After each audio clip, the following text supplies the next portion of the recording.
Welcome to Men and Women Talk, the Miles Venus Show, with your hosts, Kinte and Shannon. This program hosts a weekly panel of men and women who discuss topics such as dating, the workplace, family, spirituality, cheating, and of course, sex. Monday night, 8 p.m. Pacific, 9 p.m. Eastern.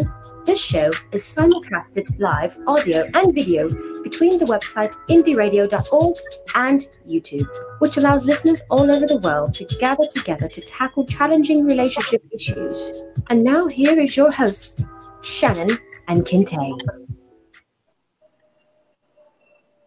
Hello and welcome to an all-new episode of Men and Women Talk, the Mars Venus Show. I am your host, Kinte, all the way live from Los Angeles, California, and it's so happy to be here with you on this beautiful night.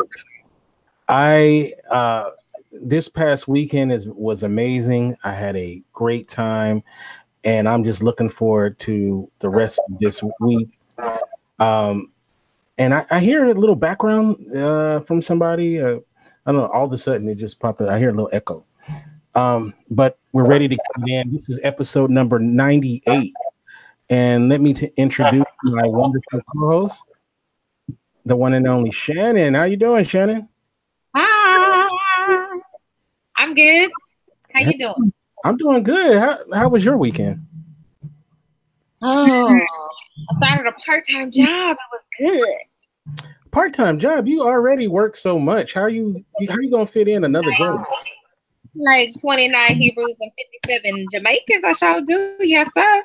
Yeah, and you was at the beach today. You was working on that too. I was at the beach. I was at the beach today for Staff Appreciation Day. Staff Appreciation Day. Was it a barbecue or something? What? Was it a barbecue? No, we started at the Key West Butterfly and Nature Conservatory, and then we went over to Fort Zach for a picnic and beach. Okay, all right. Yeah. So you was working on that at 10. That's what's up. Did you get in the water? Yeah, I got in the water. It was really choppy today, but it was nice. It was beautiful. Breeze was amazing, but I don't try to tan, not one bit. That's what's up. I think me and you, we have a permanent tan. I was born with one. That's right. All right. So for those who are watching the show live via our YouTube page, please make sure that you let your voices be known. I do hear feedback. I'm not quite sure who it's from. So you may be on the YouTube page. If you're on the YouTube page, you're probably getting feedback. Yeah, somebody has a YouTube page up. So why are we doing that? Say hi to Jacqueline. Yes. So if you are on the page, please make sure that you let your voices be known. I see Jacqueline Smith in the chat room. What's up, Jacqueline? Okay. Yes, I see there's more people that are listening. Make sure that we let you know that you're there. All right. So let's introduce our panel. Tonight, the topic is we're talking about life coaching. And I'm so blessed to be joined by 5 wonderful life coaches. And one of these life coaches is I'm getting background from. So we're going to figure out who that is. In a minute. I'm on mute, so okay, she's on mute. So let's see. And I'm going through my headphones. I don't have any other. Avalaura's screen keeps going up. Is it Avalaura? Maybe it's Avalaura. Let's see. Avalaura, let's mute. Let's see if it's Avalaura. No, it's not Avalaura if she's on mute now. So maybe it's DrAmirah. I can't even hear. Uh-oh, you're cutting in and out. All right, there we go. Uh-oh. All right, we're going to figure it out. Because all of a sudden, it was funny, though. Before we started, there was no echo, and now there's echo. So it's probably somebody's page. Somebody probably has the page open, don't realize it, and the audio's coming from the page. So you want to mute the YouTube channel if you have it on. Okay. All right, so let's introduce our wonderful panel. Of course, ladies first. I'm going to start off with the one and only DrAmirah. How you doing, DrAmirah? Hi, I'm doing fine. How are you doing today? Pretty good. This is your second time on the show this year. So for those who may not have caught you the first time, tell us a little bit about yourself. Well, I recently, probably back in March, I became a doctor. I got my doctorate within Thank you. Yay! Congratulations. Well, I'm working on like a third one. I'm trying to get two. I'm trying to get 2 and 3, the third one at the same time, right? But anyway, I got it within metaphysical. So I'm working on that. So I already have that now. So I'm really excited about that. And I also legally changed my name. So I'm very excited about that. Because I've been using this name of Sankofa Kweli for quite some time, for about 10 years now, but it wasn't legal. So I legally did the court system. So I'm really happy about that. But nevertheless, just to give you some brief things about me, and I'm going to try to wrap this up because I know it takes a minute. But again, I just told you all about that. I'm a grandmother, I'm a mother, I'm a wife, I'm a daughter, I'm a niece, I'm a cousin, and I'm your sister, and I'm your coach. I'm an activist for many families out there that are going through trauma, that are going through so many different things. I'm a Reiki grandmaster. I do so much, anything within the holistic healing field in terms of herbs, yomi cleanses, helping women to obtain special help with different problems with their bodies. I'm also a reader. I do tarot cards reading and energy reading. Well, I tell people I do tarot cards, I really don't. I really just do the energy readings because I can kind of pick on energy. And I'm also a crystal Reiki grandmaster specialist. Of that, I deal with crystals. I have my own healing center here in Louisville, Kentucky. I'm also a certified holistic life coach. That's another thing I'm working on. I just got to finish 2 more papers, and then I will also be a PhD within life coaching as well. But I am mastered up with life coaching. But I'm kind of dragging my feet. Y'all know how it is. I hate writing papers. And I'm also a sound therapist, holistic healer, and I'm a shaman as well. I'm an advanced shaman. I just became an advanced shaman. At first, I was like an intermediate. Now I'm an advanced. So I'm happy about that. Yeah, I went in the mountains and did a thing. And so I'm an abundance coach. I'm so many damn coaches. You gotta understand. On down to transitional coach, on down to confidence, giving people self-esteem coach, helping children motivate themselves within these high schools, within grade schools, giving them a self-esteem coach. And once I found out that Blue Ivy, had a self-esteem coach, I said, well, I'm going to become that. And I became that. I'm a motivational speaker as well. Also, I was an activist. I do it a different way than I used to. I do zodiac readings, dream interpretation, anything dealing with that. I'm a holistic healer on the terms, practitioner on the terms of helping people with their dietary. I'm an herbalist. I mean, y'all just do so much, okay? I'm not going to take up all the time with telling y'all everything I do, but I'm a lightarian, and I just do everything damn near in the universe. Anything dealing with coach, on down to coach wellness, on down to past regression therapist. Oh my goodness. All of that. Y'all understand me? PSP. Man, you are a one-stop. If I need anything, I can go to DrAmirah. So I mean, from my soul, from my soul to my body, my face, everything. My cousin. So, thank you so much, DrAmirah, and I appreciate you coming on tonight. So that's a small bit of what I do. A little bit, just a little bit. The recent digest. All right. So our next guest is the wonderful Avalaura, who, and real quick, everybody on this panel was members of a website called Blab. So this is kind of like a mini reunion in a way. I didn't realize until after we had the yeah. And I was like, so it's kind of a Blab reunion. And DrAmirah I met through Blab, and Avalaura also. And so tell us a little bit about yourself, Avalaura.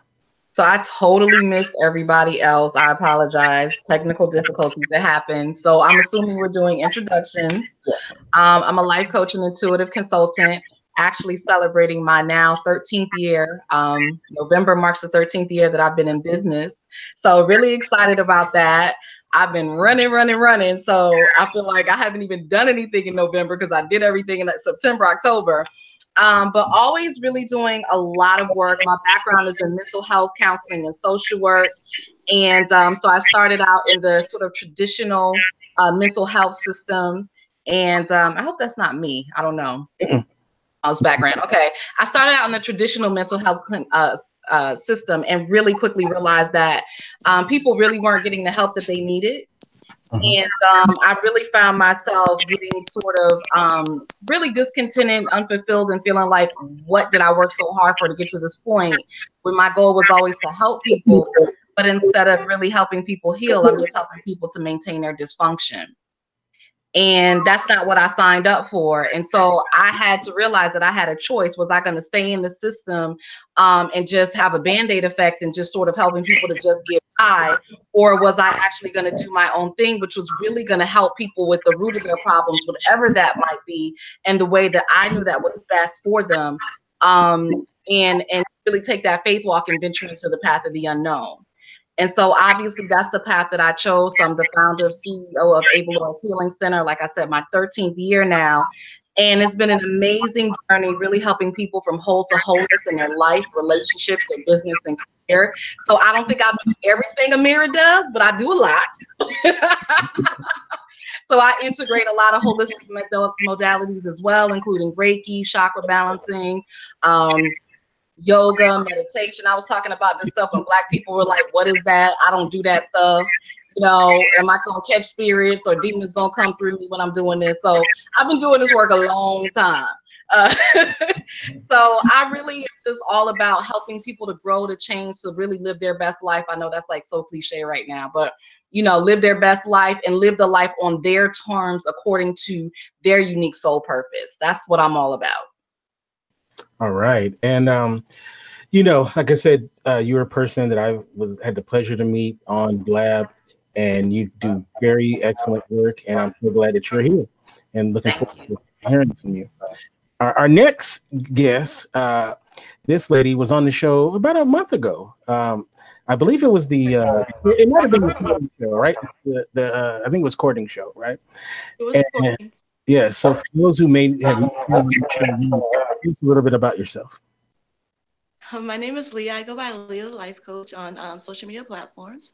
I am a life coach, and I'm the epitome of a life coach. I don't niche myself. I help you balance life, love, business, emotions, all kind of things with a various array of just techniques that I've developed along the way. I used to be a drug and alcohol counselor, and much like Avalaura, I kind of felt like there was a lot of protocol to the situation.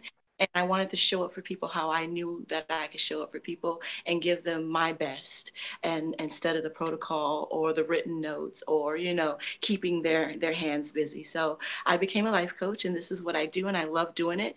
And I feel like I'm the epitome of a life coach. I'm going to help you progress forward and calibrate to your true organic self. That's all I do. All right. Thank you. All right. So let's get to the fellas. I'm going to start off with this brother. His name is Christian. Me and him used to always go to this show called, what was the name of that show? It was like in the noon with Jordan show. What was that? Oh my God. Lunchtime Comedy Chats. And I think that's when I first met you. We used to go to the show all the time. So tell us a little bit about yourself, Will. All right. Yep, my mic's off. All right. Yeah, my name is Christian. I go by C Will Inspire. I'm also a life coach, and I focus on helping people live a life of ease, basically in the flow of life. Because I feel like life has a flow. It has its own intelligence. It has its own, all the energy and wisdom that you need to achieve anything that you want. And it's learning to tap into the wisdom that's innate within all of us, and go ahead and just live a life of abundance and fulfillment. I got started as a community organizer and helping, you know, youth development programs and community development in Boston.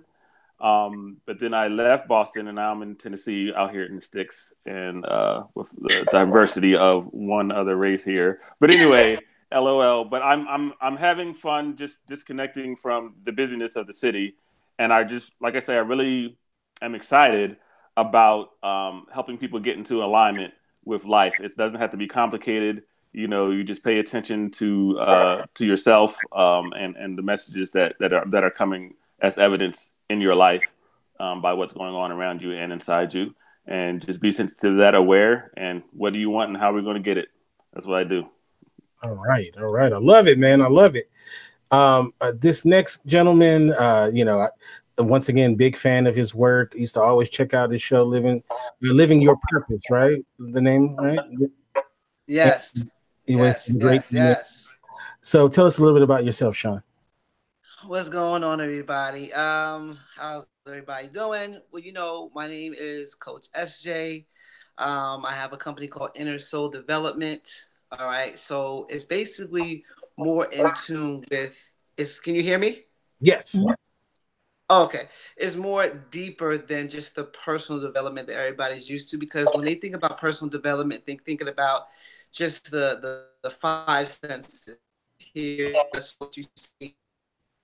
So what I did was I focused on the non-physical side of your personality, because you do have a non-physical, and so that's like your power center, right? So I kind of focus on that power center, those gifts, those things that are non-tangible, that are the formula to success, right? So once you develop them, I show you how you can develop them. And be in tune with them, because without that power center, because we're more than what we see. So it's like, I try to let people understand that there's more than just a physical being. There's spiritual beings manifested in physical form, right? So you live your best life through those gifts that are given to you by God. So, it's something that, I try to focus on, and it's more deeper than personal development. It's like inner soul development. Let's get to that, right? So that's what I'm all about. And I try to stress that as I go through, and I'm the canvas. My personal experience is the canvas. I show you what I've been experiencing and my results in my life, and learning about who I am. And basically, technically, me learning about who I am is basically learning about you guys, because we're all essentially the same, right? So we all have the same kind of heartache, ideas, we have all kinds of pressures in life. So we're all basically the same. And so I try to focus on that non-physical side of you. I gotta say something, Sean. Usually when I hear you say inner soul, you don't say it like that. That don't sound like the SJ I know. Okay. I'm Coach SJ from Inner Soul Development. That's right, Inner Soul Development, baby. That's what we're talking about. There we go. I'm like, who's this guy? All right, so let's get right into it.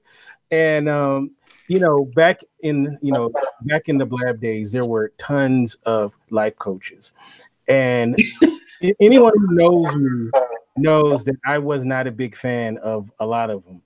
And so I basically pulled the cream of the crop for this particular show.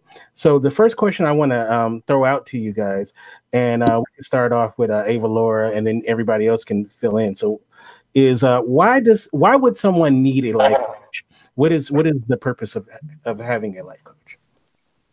Well, thank you for choosing me first. I should be used to it by now. That's such a loaded question, and honestly, it is a question that I used to get a lot. And I think fortunately times are changing, where now people aren't asking why they need one. They're just saying, oh, you're a life coach, I need one. Mm-hmm. And so they're starting to now realize it themselves. And I think traditionally, if you look at it, all of us are, Black African American, but I think we're kind of late to the party when it comes to this thing. Mm-hmm. If you look at, any successful person, particularly, celebrities, your athletes, anybody that we would consider to be famous, successful, they have some sort of coach, whether they call that coach a mentor, whether they call it a life coach, whether it's their, athletic coach, whether it's their singing coach, whether it's their money coach, whatever it is, they have some sort of coach. And successful people have always known this. Like I said, we're just kind of late to the party, just figuring this out, that if you want to do anything in life, if you want to be successful at anything, you cannot do it by yourself. Mm-hmm. I tell people all the time, it takes a village to raise a dream. And if you don't need a village for your dream, you ain't dreaming big enough. You don't want nothing in life. So if you truly want to be successful, you need a life coach. And I think, Bob Nardelli said it best. He's the former CEO of Home Depot. He said, I truly believe that any person, to achieve the maximum level of their life, they have to have a coach. Right. Now you're not saying, just to be clear, you have to be a baller or a CEO of a company. Anybody could pretty much. What I'm saying is they have coaches. Mhm. That's why they are where they are. We're the ones, who don't have coaches because we don't value that. But anybody who we've seen as successful, a lot of times it tends to be our athletes, celebrities, singers, whoever. They have coaches, mentors, people in their corner who are helping them all along the way. They realized a long time ago that they can't figure this game out by themselves. They absolutely have to have people in their corner who are helping them to do whatever the goal it is that they want in life. They're having somebody on their team to help them with that. So no, you do not have to be a baller, but if you want to be a baller, you need a coach. All right, that's what's up. Christian, let me ask you this question. Taking yourself aside, you are a life coach. How do you, if I'm searching for a life coach, how do you suggest that I go about finding one? I imagine that different coaches may fit different people differently, but how do you sift through the different life coaches that exist and find yours? Well, I agree with Avalaura completely on the fact that most African Americans don't want to ask for help in the first place, right? It's like seen as some kind of fault, moral or ethical fault that I need help. But like she said, if you're trying to do anything of greatness or value to people other than yourself, you're going to want some cooperation with the rest of life, right? Which means other people. So because you're trying to help other people, and so you have to open up yourself for that same kind of help. So that being said, I would say you want someone who's going to help you, right? So not someone who's good at helping someone else. What I mean is someone who you agree with, someone who vibes with you. And the good thing about most life coaches is, like, all of my offer a free call. Like the first conversation, it's not an hour session, maybe it's just 15 minutes to get to know them and see what you actually are trying to achieve. You can actually have a quick conversation with them and see if you guys are a good fit for each other. See if you kind of talk the same language, if you have the same, because I believe, like, people have ingrained beliefs, and if the person that you're working with doesn't have a similar kind of thought structure as far as the nature of reality, then it may not be a good fit. So I think just having a conversation, looking at whatever material they already have out there, and if it vibes with you, and if you say, here's a short answer, Kente. Would you want that person to be your friend? As much as you know about them, would you want to be friends with them? And if you could say yes to that, I think that's a good metric to go by, because that's actually what a coach is, just more on a more focused level, focused on you and your success, but you're still going to have a relationship with them. Okay, so anybody can take this. What are some red flags to look for in looking for a life coach? So say like Shannon, she's like, I want a life coach, and I'm looking at this particular person. What she should be on the lookout for to steer her away from a potential person? Okay. Well, there's a lot of when a person is seeking a mentor as well. I always have people, like, I look to Leah, my life coach. I look to Christian. They're all there to help me, journey together. But I think that when a person seek out a life coach within their comfort zone, where meaning that they want a yes person. A lot of them want to be enabled. And a life coach is not there to do that. They're more of an accountability. They want to make sure that you may not be able to you may not tell them exactly what they want to hear. Like, you're not there. You're there to be able to help them grow. And by enabling them and just saying yeah, or being a yes person, that's not what you want, and a lot of people who seek out life coaches, they seek out life coaches that are like cool, or that would, say, you're okay, don't worry, you're just the way you are, stay the way you are, whatever the case may be. But that's not a person that you would want. You want somebody to help you grow and move forward and push that needle toward the best version of yourself. You can't have somebody who's going to be staying within your comfort zone, if you know what I'm talking about. You know what I'm saying? Mm-hmm. Yeah, no, it's very well said. Okay, so let me ask this to everybody because this is something really interesting. And we'll start with Mira first. What led you to want to be a life coach? What led me to say that again? I'm sorry. I said, what led you to wanting to be a life coach initially? To be honest with you, was working on myself because I was jacked up. Let me just tell you the real. I was jacked up. And in order to be a life coach, I knew I had to get my stuff fixed. I had to make amends to my ex, who I hadn't talked to in like 10 years. I did not want to see his face. Put this way, he was one of them type of people where I didn't wish death upon him. I just wish he would blow away to somewhere we would never be able to find him. So, you know what I mean? So I felt like that about him. But I knew that I had to work on that relationship. I knew I had to call him. I had to call him on Facebook because I didn't want to put our children in the middle of it because they're grown. Okay. So I knew I had to call him.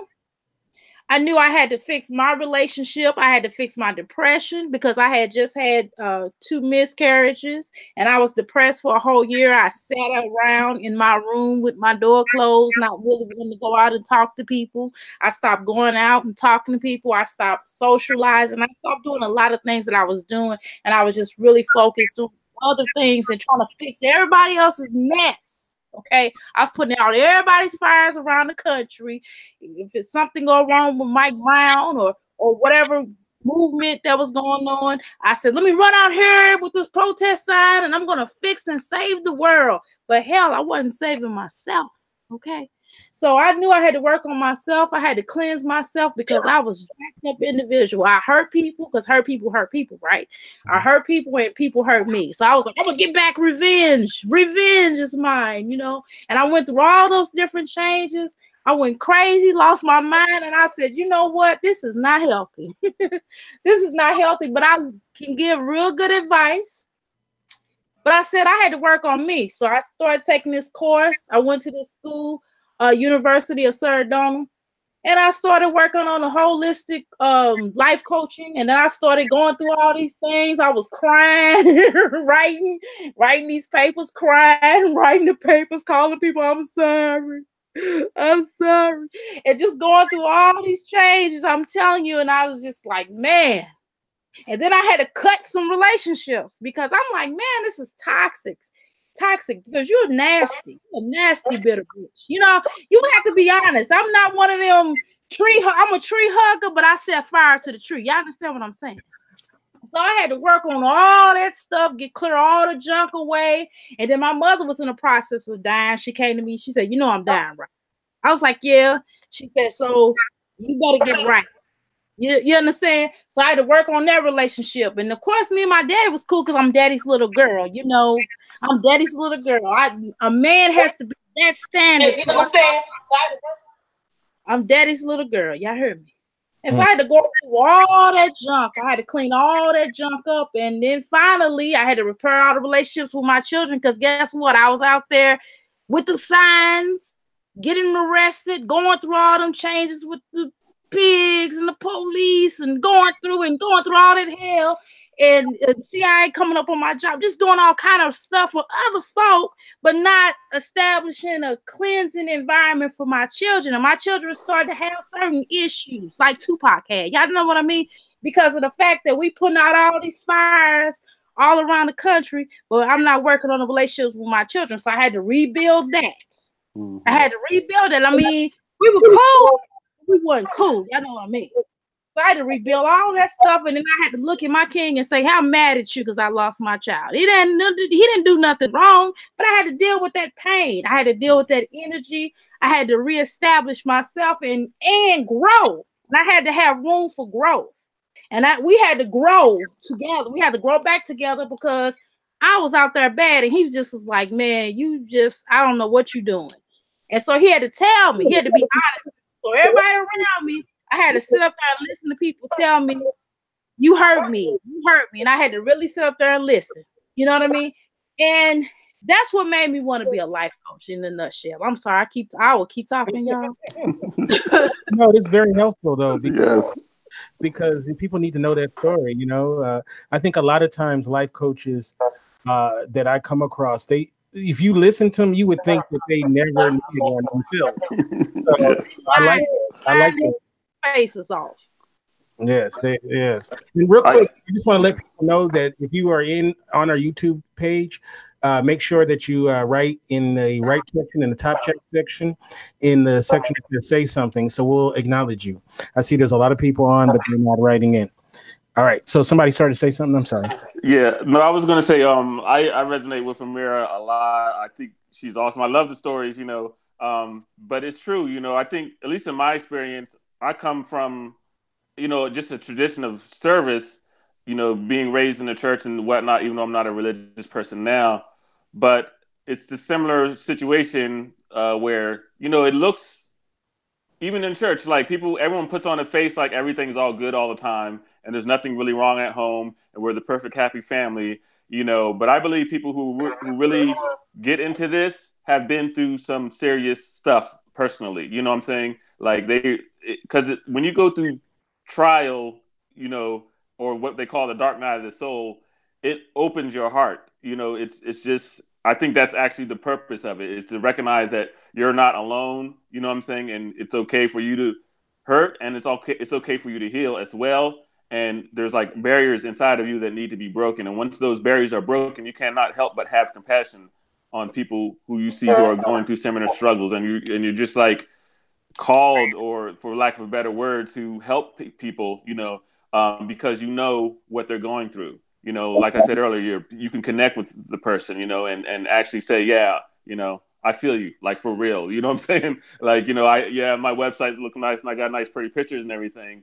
But yeah, I've been locked in my room. I've been where when you go outside, that's like a big deal. I went outside today. I haven't been outside in a week, and it was hard for me to get out of my room. Like, those kind of experiences make you recognize, the vulnerability in all of us, and the need in all of us to actually connect to each other, because that's what life is. Life is growth and connection. If you look at the natural world, it's abundant with just collaborative experience. The plants, the trees, everything, the air we breathe right now, we're all breathing it. The sunlight is shining on all of us.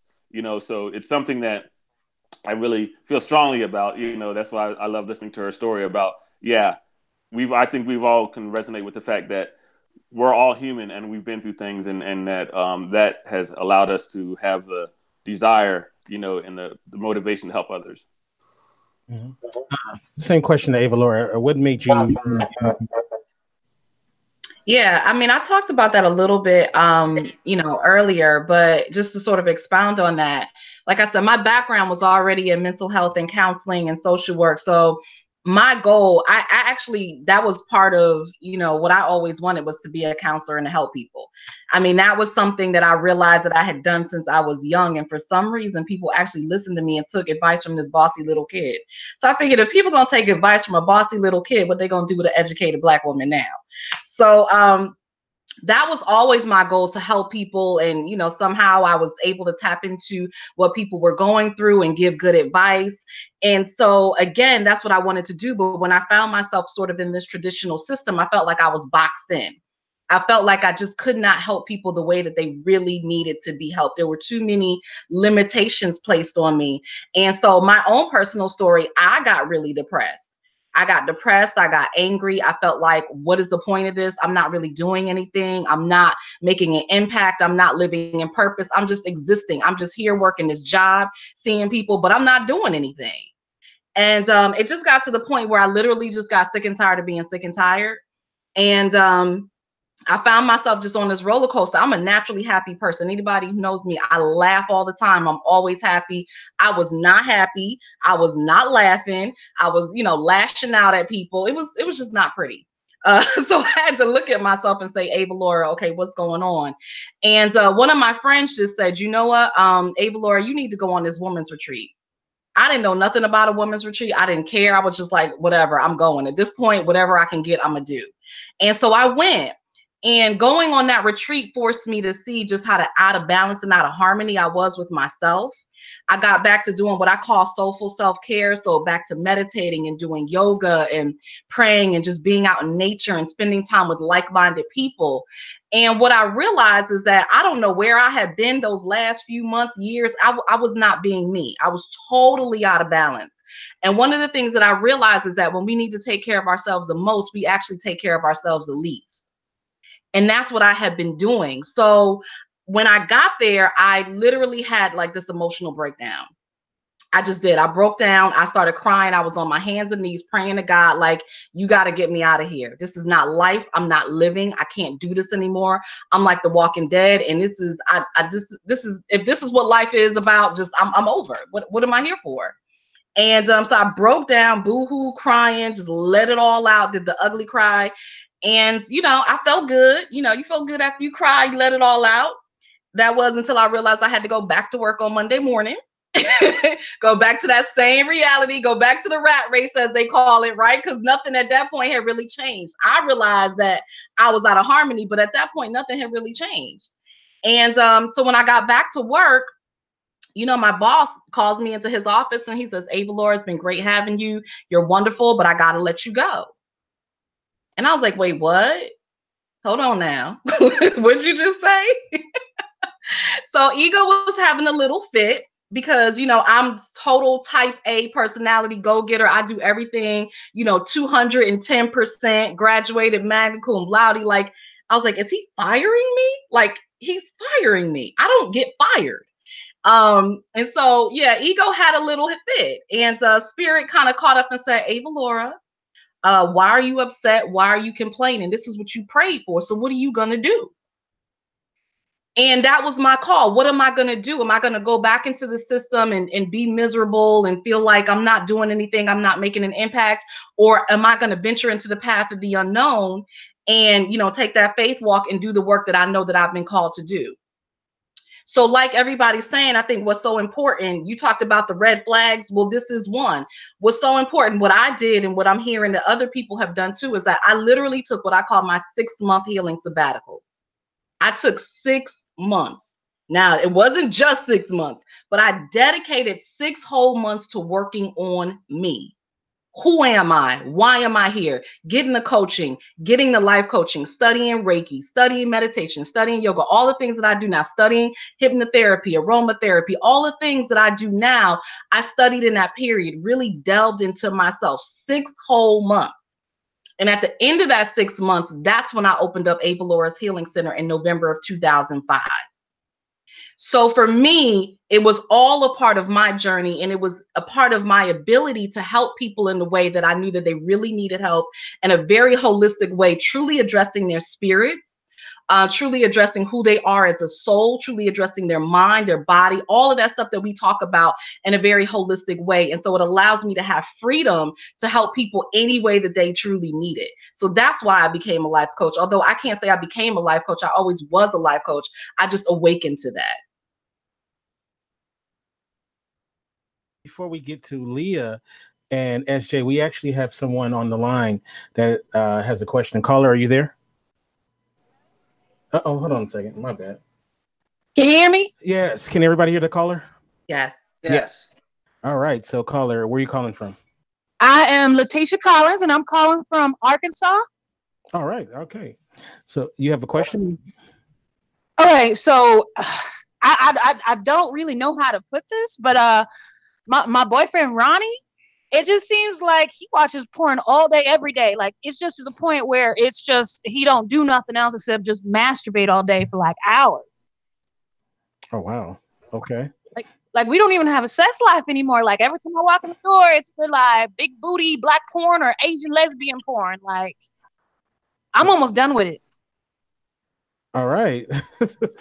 All right. So anybody have any help for our caller? I'd be interested to hear what the men have to say. Let me unmute myself. Okay, I wanted to jump in here. I was like, this is interesting. So the first thought was, what do you want? Like, I understand you're looking at your boyfriend and saying he's doing this and it's affecting me in this way. But what do you want? Like, do you want him in other words, what would be a good relationship with him? What do you say? He wants to know what kind of relationship do you want to have with him? I mean, I was hoping we're engaged, so I was hoping to be married, and it's just like I get off of work and I come home, and that's the first thing I see. We don't even really have sex anymore. Does he see it as a problem? I'm sorry to cut you off, but I know I just want to make one quick breakthrough before you, real quick, and then let other people talk. But does he see it as a problem? Oh, did we lose you? Hello, are you there?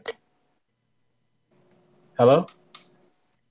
Hello? I think we might have. Hello, I can hear you, but I can't hear anybody else. Like everybody else's mic is messed up. Oh, okay. They want to know, does he see it as a problem?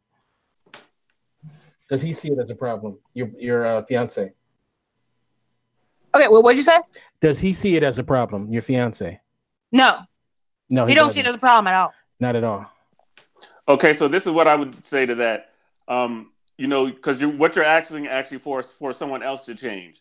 So if there's a certain kind of relationship that you want to have, and the person is not in agreement with that, you need him or her to be in agreement with that.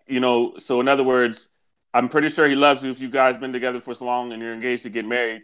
So you need to, have a heart-to-heart communication with him, and say, this is a problem for me and the kind of relationship I want to have.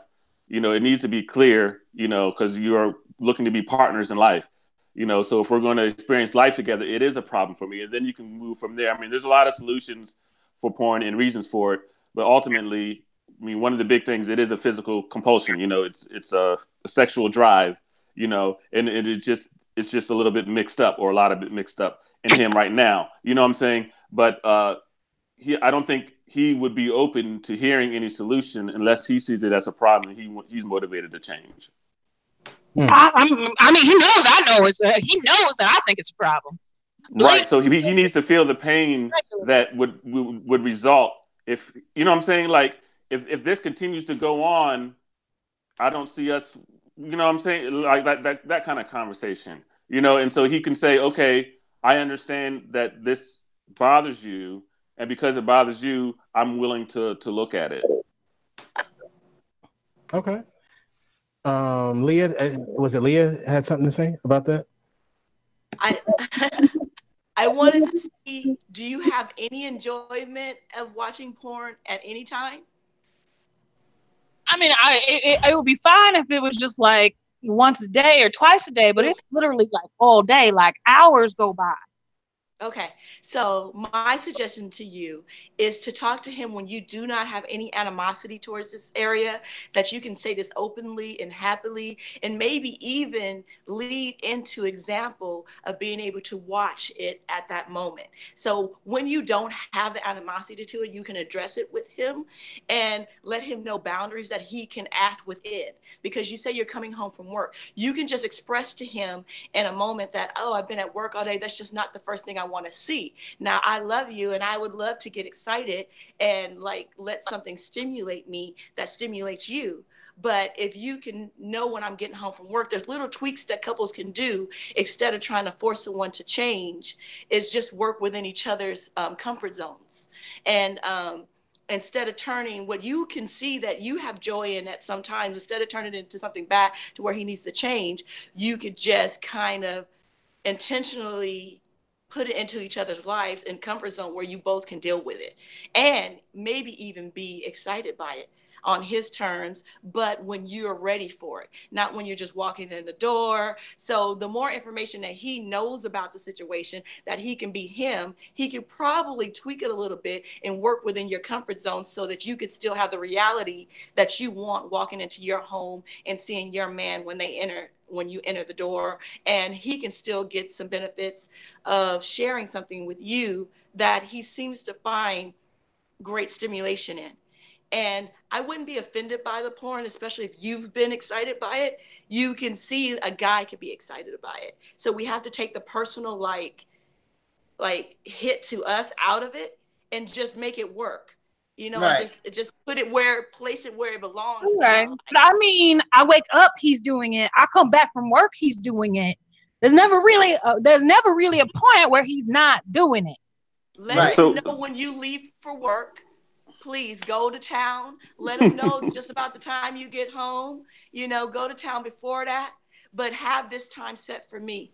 Be ready for me to be in your presence and in your energy, and know that you affect me. And I don't want to change you. You can do what you do because I'm at work. There's times when you could do this and we can both get what we want out of this situation. And it's all good. Right. I think at the end of the day, it's really about being transparent and having that communication. I mean, if you are going to marry him and you are engaged to marry him, then there's some sort of communication or some sort of history that you have with this man. So, you know, as long as you're able to be transparent with him and say, you know what, it's not the point itself that's the problem. It's the time or the length of time that he does it.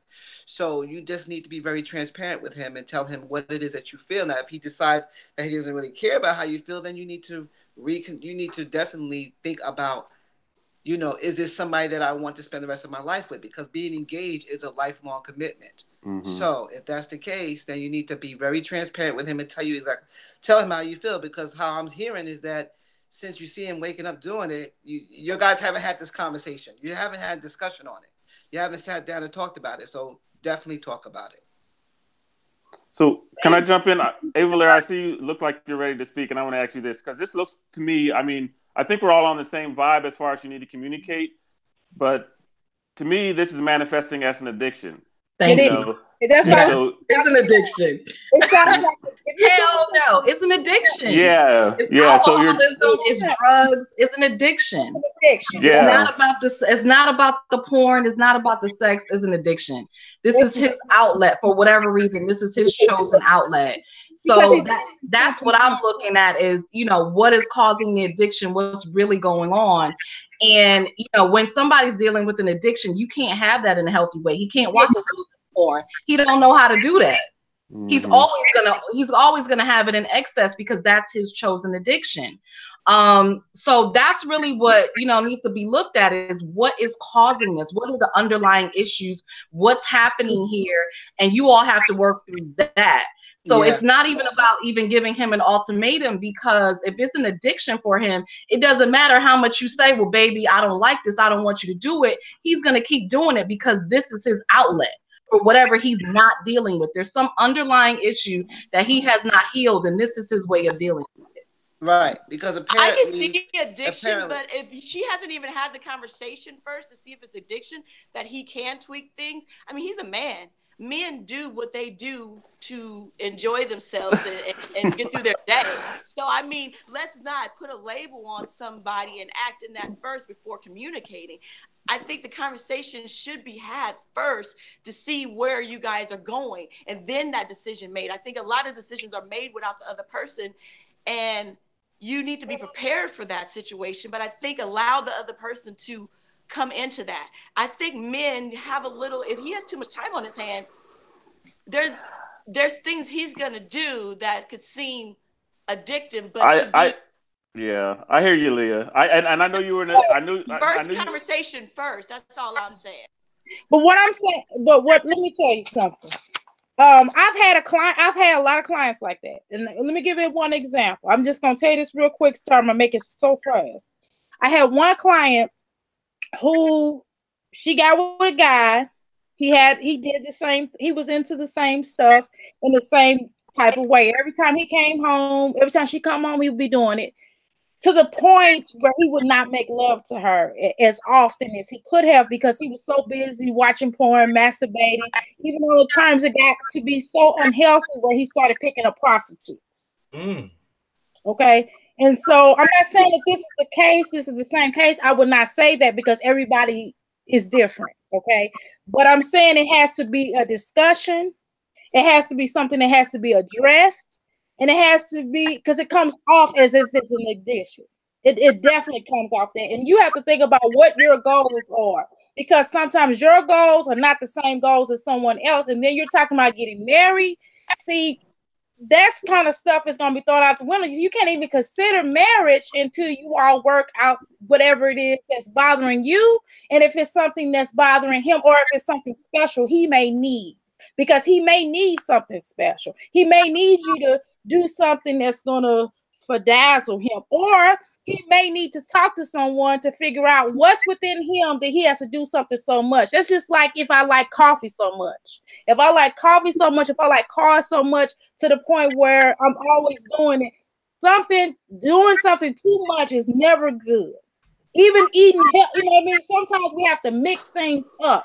And so that has to be addressed, because you cannot force someone to change. They have to want to change, or may want to tweak it, or whatever the case is. But you can't marry someone, because you're going to be bringing that into the marriage, and then you're going to end up divorced or unhappily married, and that's not what you want. So you got to get that established. Y'all got to figure out what it is.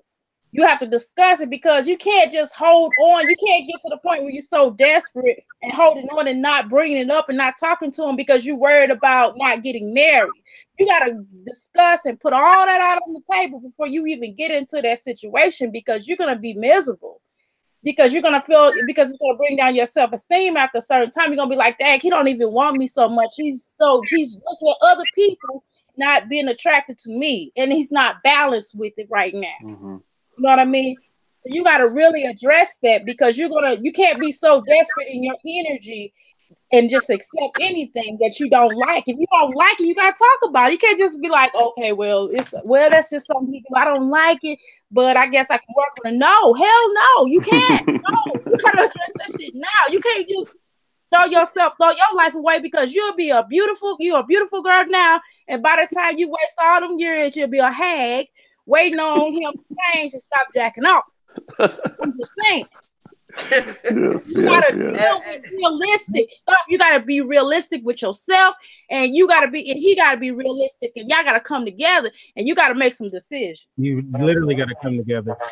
Caller, I want to know: does your man work? Does he have a job? Because it seems like he has a lot of time to be getting off some porn. Oh Lord. Caller? Did we lose your caller?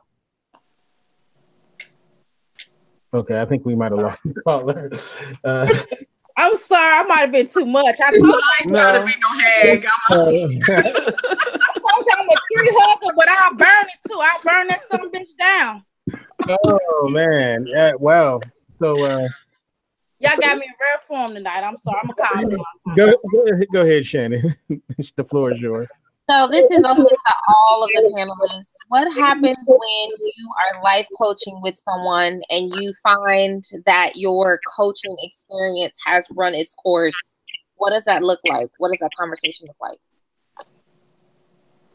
Unfortunately, I feel like either I can't help you, you won't allow me to help you, to help me, to help you.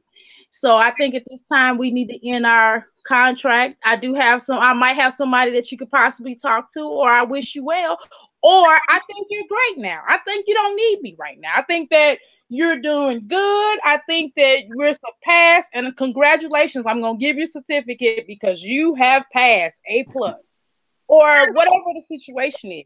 It just really depends on the situation, but it looks like, unfortunately, we've come our past, and I no longer can help you. Right. I think as coaches, just like a basketball coach, they're on the sidelines. They're watching you as you play, right? And as you're playing, they're critiquing your style, and they're there every now and then. They're not always in the mix all the time, right? So.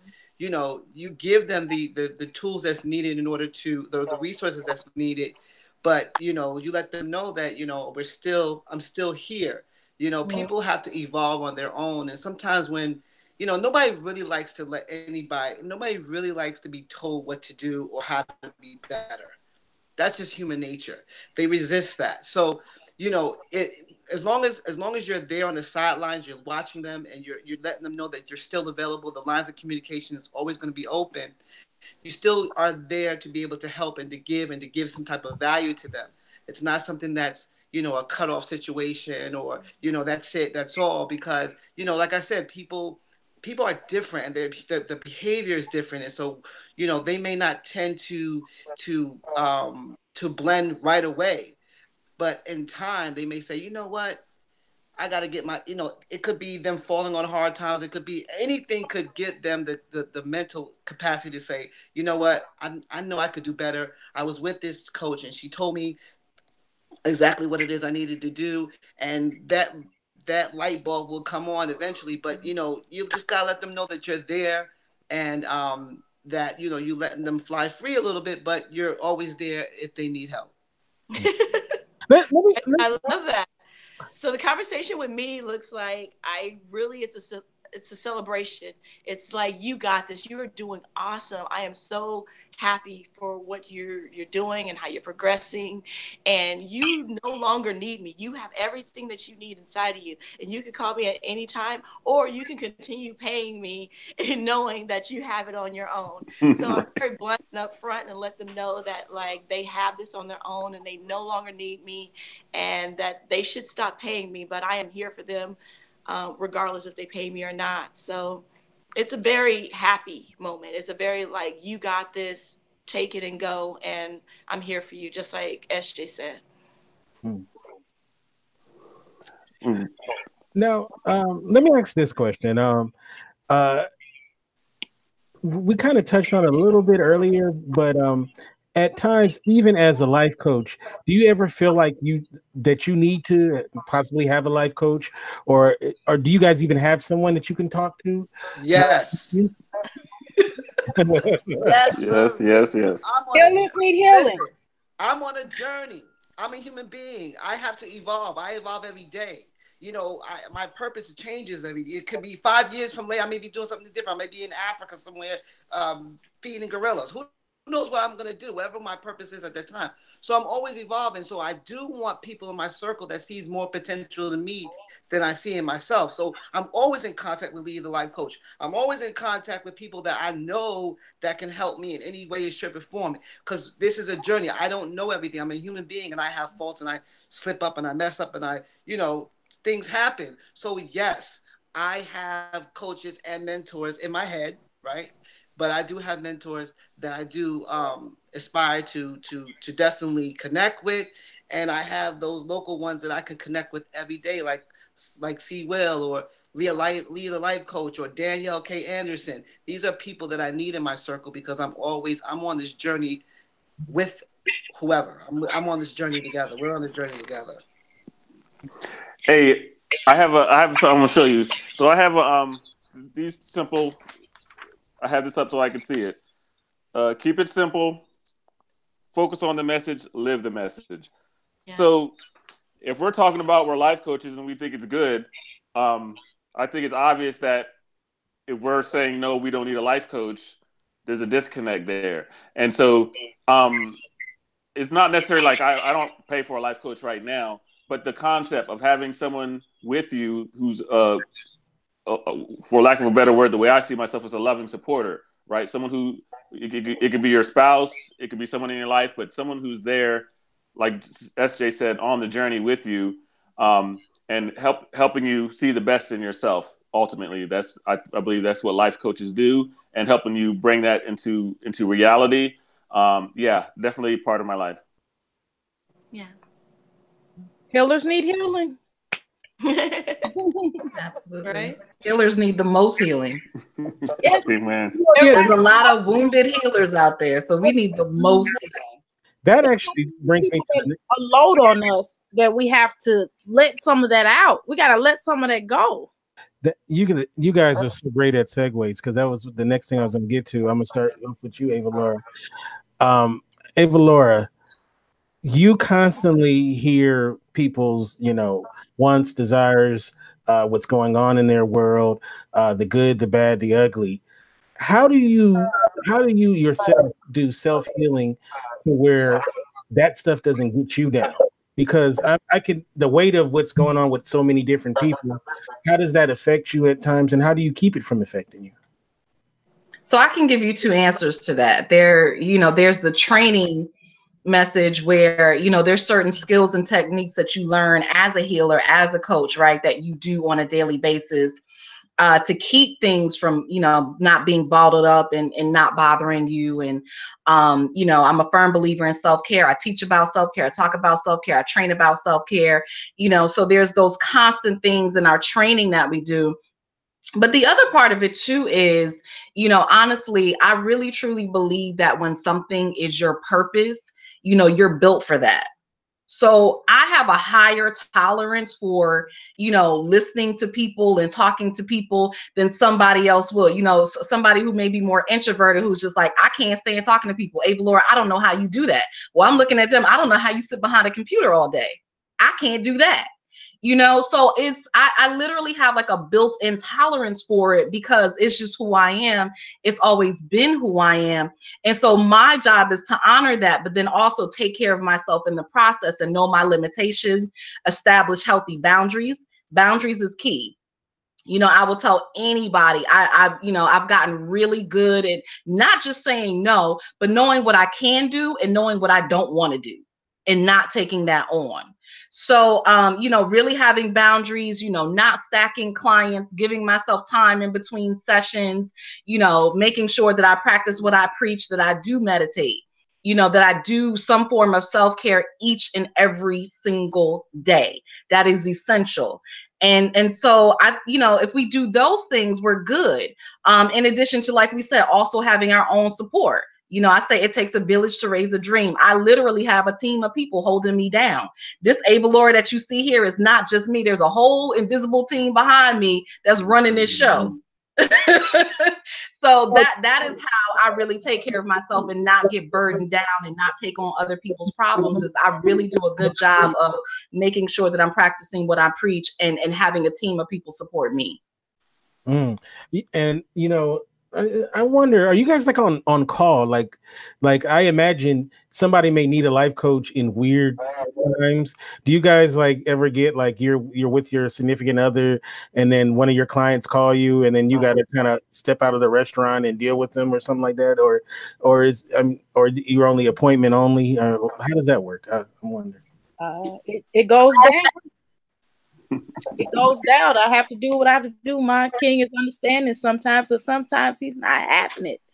But, you know, I have to do what's in the best interest of my home as well as for my clients. So sometimes I may have to tell my king, hey, give me a minute. Or sometimes I may have to tell my client, hey, is this an emergency?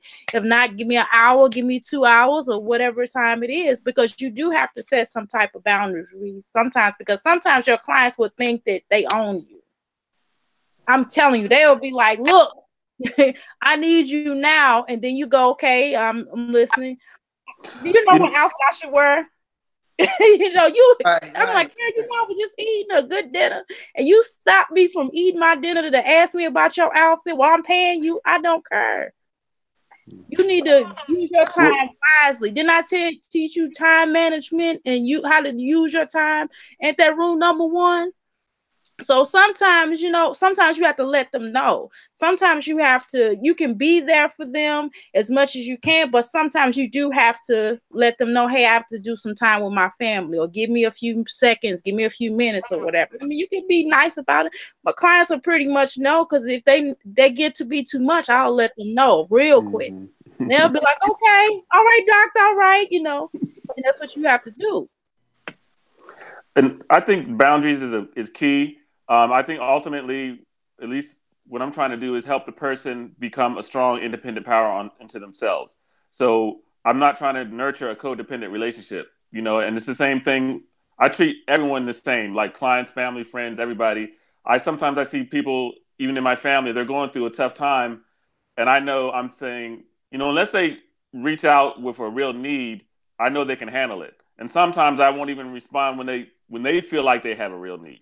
You know, because I know that if they dig a little deeper, the answer is just right there. Just dig a little deeper. And I think it's being wise, or being like a parent. If you're looking at your child and you see him trying to climb a wall and he's crying for you to help him, but you know if he just jumps a little harder, he can get to the top. I think that's the best thing to do for the person. So, you know, like Avalaura and everyone else saying, you got to take care of yourself. And also, I believe help the client grow. by making them, work within the boundaries that you set. I wonder too, you guys, significant others, do you guys kind of life coach your significant others? Do you use the life coach speak and all of that stuff with the people that you're with? Yeah. Go ahead. I was just gonna say, sometimes my friends are preface it. They'll be like, "Okay, I want Leah, not Leah the life coach." I want you to listen. Don't solve it.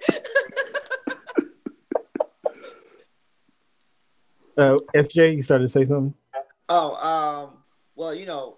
I got married August 18th, so Congratulations. Thank you. Congratulations. So Congrats. to actually coach, my wife is I don't need to basically do that because of the simple fact that we kind of she's my best friend, so it's more of like we're on the same even keel as far as killing each other and learning about how we need to take care of each other. And she kind of like is on the same kind of vibration or frequency as me. And every now and then we feed each other. So I don't necessarily have to like be Coach SJ where it wouldn't work anyway. Mm-hmm. So I would definitely we basically don't really, I don't necessarily need to do that with her per se. Oh, okay. You don't bring out the whiteboard and be like, honey. No. Look here, this is what you need to do. Because then I won't eat. I'll be on the couch. Oh man, that'd be hilarious. Yes. Hey, Kente, let me jump in real quick. I just wanted to say, most people just need love and support. And that doesn't mean, like SJ said, they don't need you to tell them what to do or boss their life around. They just need someone to listen to. And so I believe, in my personal relationships, I do make an effort not to coach, except when they want it, because you can tell when they ask you, okay, what do you think? What's your kind of guidance on this issue? Then you can go ahead and give it. But a lot of times you could just listen and maybe ask one or two prompting questions that allow them to come to their own conclusion. And that does it. So in other words, I kind of do it on the sly, you know what I'm saying? But I'm not like really direct with, hey, I'm coaching you right now. Would you suggest, like, let's say like a couple, right? He has a life coach and she has a life coach. Would you suggest couples have different ones, or could the same one service both? That's a good question. I think they should. If they're a couple, then I think there's relationship coaches. I think it's very like if they're and there's different coaches for different situations. So I wouldn't, if you could get a relationship coach or a marriage counselor or somebody that deals in relationships. So it's not, unless they're comfortable with having two, then it's good to just have that one that could be able to help you guys together if you guys are planning on going the next step. Mm-hmm. So for my clients, can I just step in for a minute? For my clients who might be having marital issues or things like that, they'll both work with me. But what I always suggest is that they have their own individual sessions as well. So that's what's key. They have individual sessions, and then we also have sessions where they can come together. Mm-hmm. It depends on the clients, because sometimes they may want you to step in on a situation, and sometimes they may want their own. But I normally work with both of them. But sometimes if they want to work with someone else, that's fine with me. Now, let me tell you something on the life coaching with your family. My daughter has that bad. She's horrible with it. She'll get her friends on the phone. I'm like, that's not my client. Oh, you better get I'm like, you got some money? Get off my phone. Like, you got some money? That's how I stop a lot of them from asking me questions now. Because they'll be like, you my mama, give me a mama answer. I ain't give you no mama answer. I'm going to give you a life coach answer. Otherwise, run me my money. Because that's what you have to do to some people. Because sometimes your family would ask you questions. My father had that bad. He asked me today. He said, is your mama talking to you? Because I do spiritual enlightenment. I was like, she's not talking to you. She's still mad at you. You want me to tell her what she said? He's like, oh, never mind. So that's how sometimes you have to kind of do people like that, because they'll keep asking you questions and questions and questions and questions. And you just be like, shut up. You're not my client. You gonna be my client? Hey, Kenta, I believe if you're dealing with two people, you're dealing with three relationships, one between each person and the one between each other. So you have to address it that way because you want them to become clear in themselves about what they want, and then you want to help bring them together as far as what they want as a couple. So that way you can actually see if you guys are in alignment with each other. And a lot of times, if you're talking to them together, one may be influencing the other, even non-verbally, just to kind of get in line type of thing and not really grow. So you want them to be able to actually have that progress within themselves and together. Now, you guys helped in all aspects of life, right? Sorry about that. Let me take it off. You guys help in all aspects of life. So, SJ, if a young guy, he's trying to get some dating advice, is that something that you would cover as well? Go to SJ. Yeah, I definitely, if he's looking to date, especially a lot of, like, I've had people who's tell me, how do I know is this person, how do I find the right person in my life? And, like C Will Expire says, keep it simple, right? So as I learned about myself and, I wanted to date, so obviously, I'm using my experience as well, and what works for me, what results I got for myself. And so when somebody tells me, I want to find somebody, how do I find that right person? And I tell them, okay, what are you looking for in a woman? And they say, well, I want some, a woman to be kind, nice. I want them to have, a good credit score, whatever they're going to say, right? So then I tell them, okay, so those qualities that you want in a woman, are those qualities in yourself? Because you only attract who you are, right? So if you want that type of woman, then if you don't have those qualities, you're not going to attract that woman with. It's different. I can do it for relationships, for holistically. I can do it for all areas of your life. Coaching is just not one way. Coaching is a holistic. It's taking apart everything in your life, financial, relationships, career, business, it's every aspect of a person's life that you can be able to help coach. And you can keep it simple. It doesn't have to be difficult or complicated. It's about what works and using what works as opposed to what doesn't work. Okay. So Avalaura, can you help your client bring it home? I met this girl the other night at the party. She's awesome, but I always screw it up. So Avalaura, what can I do not to screw it up? Do you help people like that?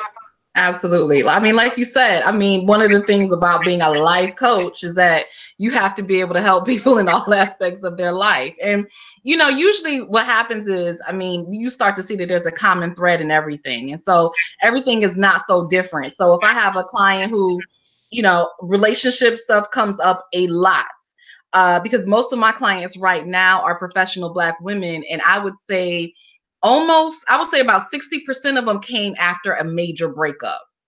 It was some sort of major transition, and a breakup is what caused them to say, you know what, I need help. I need healing. I need help. I didn't realize that, I knew that there were things that were wrong with me, but I didn't realize it was so bad until I had this major breakup and I had a really difficult time dealing with it. So relationships, those heart issues are key. So I end up doing a lot of coaching, a lot of Reiki, a lot of energy healing. So sometimes it's not just talking, but it's really working on an energy level as well, for things like that, because you're dealing with the heart. You're dealing with a lot of things that people hold on to, that they never really release, and it's stored in our body, creating energy, creating this disease, creating dysfunction. And so, how can you properly deal with something if you got all of this going on in your body and you don't even know what's going on? So yeah, absolutely. I help with that. And really, on an energetic level, but also then helping people too, to look at what are the things that they're holding on to? What are their beliefs? What are they thinking? Because we don't realize how powerful our thinking is, and how, the law of attraction is real. A lot of what you think is what you manifest, whether you realize you're thinking it or not. And so a lot of times what happens is people are not even aware of their thoughts. You might know some things about yourself, but there's all these core negative beliefs that you have that you don't even realize it, and it's influencing what's happening in the rest of your life. So a lot of the work that we do too is around what are you thinking, because what you think is causing what you attract, and what you attract is causing how you deal with the situation, and so on and so forth. It becomes this domino effect. Mm-hmm. I gotta ask a personal question, Avalaura.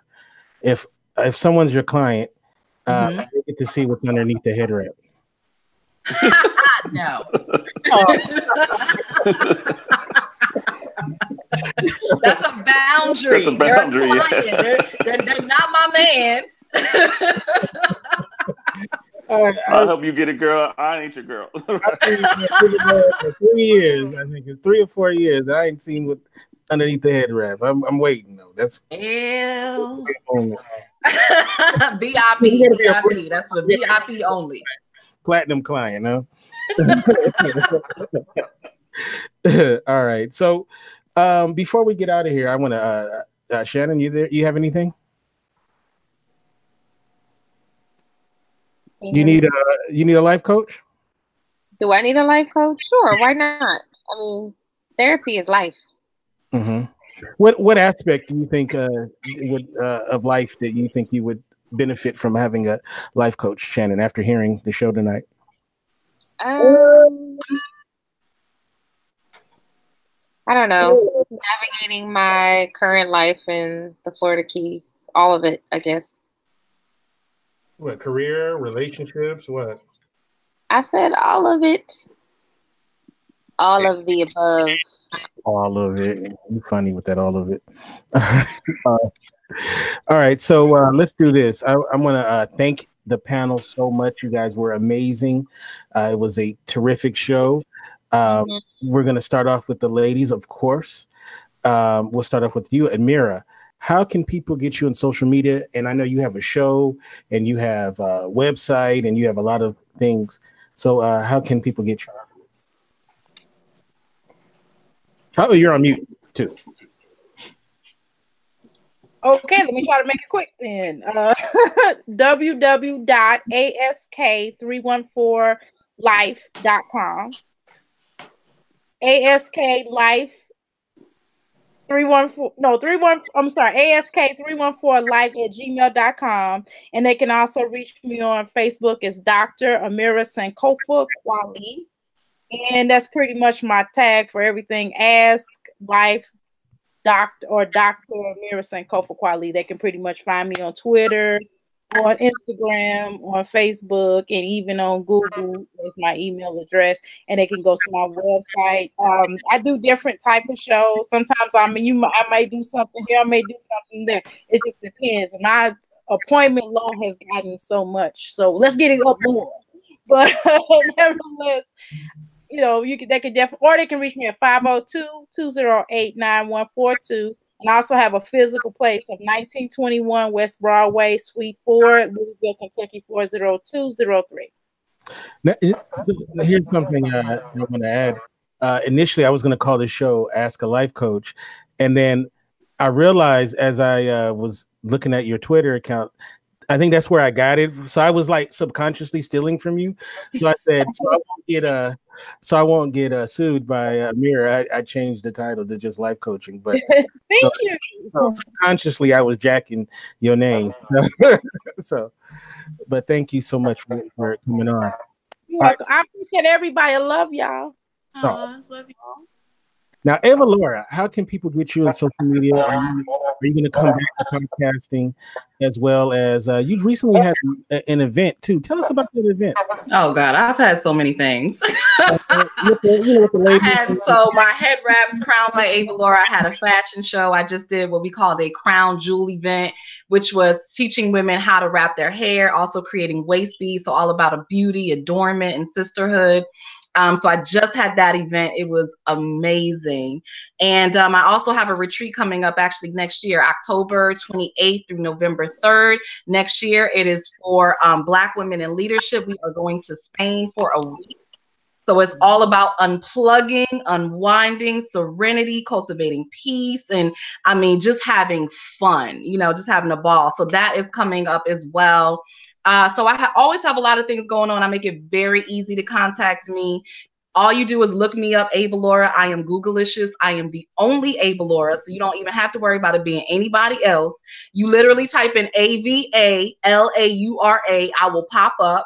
My website is my hub, www.avalaura.com. That gives you my email address. It gives you all my social media. I'm on Facebook, Twitter, Instagram, LinkedIn, Google. I'm on everything. So my podcast is on there. I do have a podcast as well, Avalaura Heal My Life. That's on iTunes. It's on Spotify, Google Play, iHeart, everything. But again, if you just type in my name, Avalaura, all that stuff will pop up. Well, me and C. Will, we're going to be chaperones on the Spain trip. Yes, yes. You know, you need some male energy to protect the boundary. You know. John, you can't go because you know. Have to take them hair Oh man, Leah, how can people get you on social media? And you have an event coming up as well. My handle is Leah the Life Coach. And I have an event called Laugh at My Calibration. It's a monthly comedy show that I do that aids the homeless community. You can search Laugh at My Calibration and see what we've done in the past. We work with a organization called My Friend's House LA. We do it at the Universal Bar and Grill and Tiger Lab Productions, and we do it every month. And I'm having a lot of fun doing that. So I really appreciate any support that comes from that. And my email is leaderlifecoach@gmail.com. My website is leaderlifecoach.com. And I look forward to calibrating with you guys. All right. And you know what? I think I can make that one because yeah, the last time I was doing the documentary, so I couldn't make the last one. But yeah, I'll have to check November 11th at Universal Bar and Grill, and also Sunday. December 5th at Universal Bar and Grill. And it's a toy drive because we've noticed that out aiding the homeless community that there's been an influx of children out there. So we want to take the children out of that moment in time and let them have a smile and just take them away from that moment for a while. All right. I love it. I love it. Say one last thing. Superhero status. Questions? Sure. Go ahead. My one last thing is why do you need a life coach? I'm a firm believer that we have an internal GPS that kind of gravitates everything that we need to us, and that everybody around you has lessons and blessings for you guys. So take the time to learn what somebody else has to teach you. Learn what you don't know. Know that there are walks of life that you can get a different perspective on, and perspective is everything. It's key to everything that you're doing. And take those lessons and blessings. And a red flag for a coach is a template coaching. Somebody that just wants to put you into how they know how to coach and just put you into those blank spots and expect you to act and move through that and be successful through what they've done. And they're not willing to create something and build something with you, a foundation that's good for you and that supports you. So make sure that your life coach is seeing who you are and calibrating that person and what you need in that moment. Definitely. Well said. I love it. I love it. All right. Will, how can people get you in social media? And what you got going on, man? What should we be on the lookout for? So yeah, you can find me at C Will Inspire. That's just the letter C, WILL Inspire.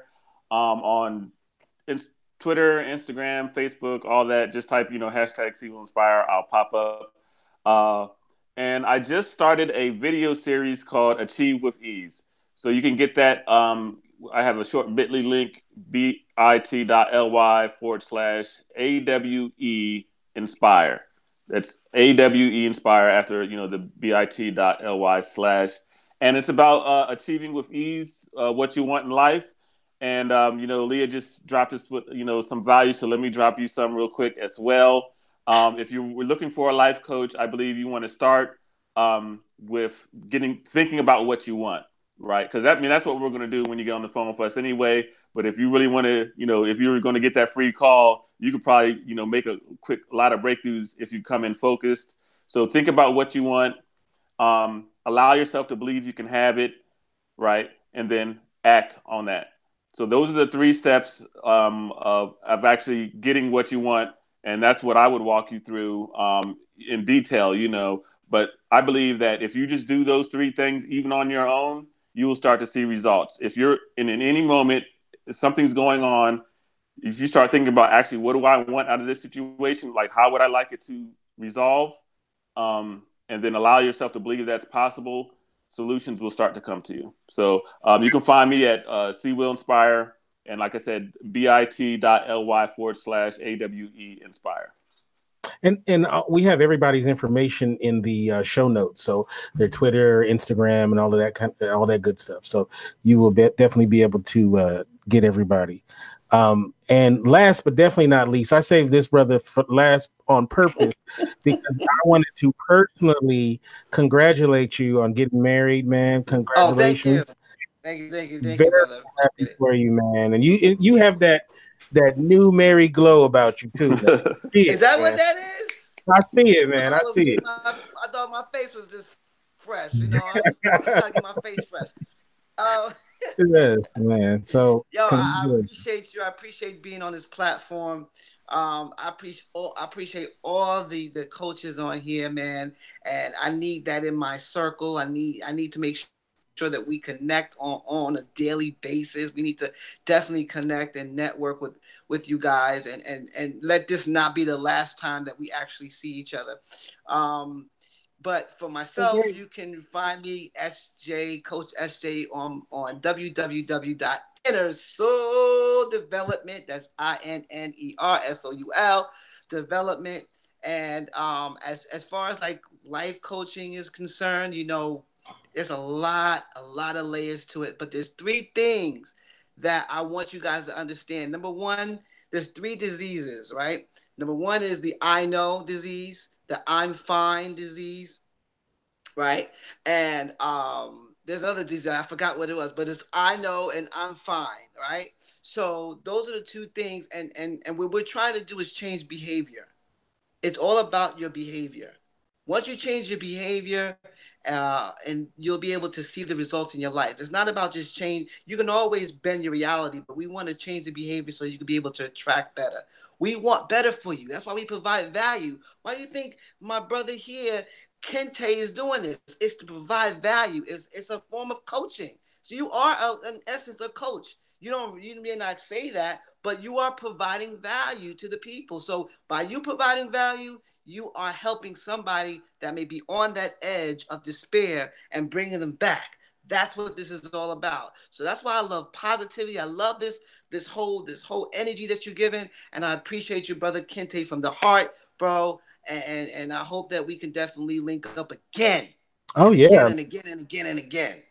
Yes, and I low key get y'all from some information. So, I talked to DrAmirah, Avalaura, all of you guys. So, I know what I'm doing with that. This show was therapy for me as well. So, thank you so much, everybody. And last but not least, my wonderful co-host Shannon. How can we get you on social media, and as well as when we're gonna get your book?